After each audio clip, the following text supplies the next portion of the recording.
আজকে রাত্রের ইনভিটেশনের জন্য দুপুরবেলায় শাড়ি সিলেক্ট করে রাখবো আর সাথে গয়নাও। পুরনো শাড়িগুলো দেখলাম কিন্তু মন চাইলো না পরতে, তাই অগত্যা একটা নতুন শাড়ি বেছে নিয়েছি। হাই এভরিওয়ান, আজকে আমার মায়ের কিছু গয়নাগাটি শেয়ার করব।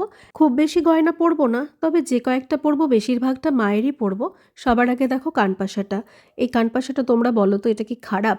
আমি মাকে আমার বিয়ের আগে বানিয়ে দিয়েছিলাম, কিন্তু এটা সবার পছন্দ, আমার মায়ের পছন্দ না। মায়ের মতে এটা নাকি অনেকটা বড়, কিন্তু সত্যি কথা বলতে আমি আমার আশীর্বাদে পড়েছিলাম। সমস্ত রিলেটিভরা বলেছে এটা খুবই সুন্দর, কেন এটা পরো না, আমার মাকে সবাই জিজ্ঞাসা করছিল। আর এই যে এই বালাটাও মায়ের, আর মায়ের একটা পলা বাঁধানো পরবো। ব্যাস, এটা বাদে টুকটাক যা পরবো সবই আমার নিজের। সবই ঠিক আছে, বাট আমি আবারও একটা গ্রিন কালারের শাড়ির ভাঁজ ভেঙেছি। এটা একটা ব্রোকেট সিল্ক।